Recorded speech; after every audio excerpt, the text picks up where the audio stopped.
ತದ್ವ್ಯತೀತ, ನೀನು ಆ ವಿಷಯನ್ನು ಮರ್ತಿದ್ದಿ. ತಂಗಿ ಅಂದರೆ ಮಗಳು ಅನ್ನುವ ಸ್ಥಾನದಲ್ಲಿರುವಂತಹ ಸೊಸೆಯನ್ನು ಮೀರಿ ನೀನು ದಬ್ಬಾಳಿಕೆ ಮಾಡಿದ್ದಿ ಆಕೆಯನ್ನು.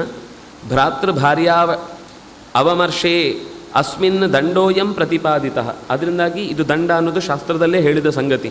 ನಹಿ ಧರ್ಮ ವಿರುದ್ಧಸ್ಯ ಲೋಕವೃತ್ತಾದಪೇಯುಷಃ ದಂಡಾದನ್ಯತ್ರ ಪಶ್ಯಾಮಿ ನಿಗ್ರಹಂ ಹರಿಯೂಥಪ ನಹಿಮೇ ಮರ್ಷಯೇ ಪಾಪಂ ಕ್ಷತ್ರಿಯೋಹಂ ಕುಲೋದ್ಭವ. ಕುಲದಲ್ಲಿಯೇ ನಾನು ಕ್ಷತ್ರಿಯನಾಗಿದ್ದೀನಿ. ಈಗ ಕಾಡಿನಲ್ಲಿ ನಾರು ಮಡಿ ಉಟ್ಕೊಂಡು ಓಡಾಡ್ತಾ ಇದ್ದೇನೆ ಅಂದ ಮಾತ್ರಕ್ಕೆ ನಾನು ಕ್ಷತ್ರಿಯ ಸಂಜಾತ ಅನ್ನೋದನ್ನು ನಾನು ಮರ್ತಿಲ್ಲ.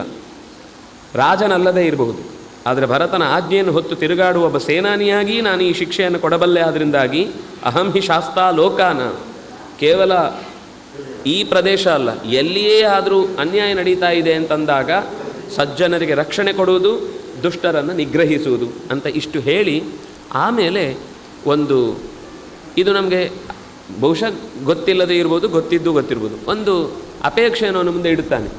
ನಮಗೆ ಹೀಗೊಂದು ಅವನು ವಾಲಿ ಹತ್ರ ಹೇಳ್ಬೋದು ಅನ್ನೋದು ಗೊತ್ತಾಗಲಿಲ್ಲ. ಎಲ್ಲರೂ ವಾಲಿಯ ಬಗ್ಗೆ ಆಕ್ಷೇಪ ಮಾಡುವಾಗ ಕೊಂದತ್ತು ತಪ್ಪು, ಮರೆಯಿಂದ ಕೊಂದ ತಪ್ಪು, ಹಾಗೆ ಹೀಗೆ ಇನ್ನೊಂದು ಮತ್ತೊಂದೆಲ್ಲ ಹೇಳ್ತಾರೆ.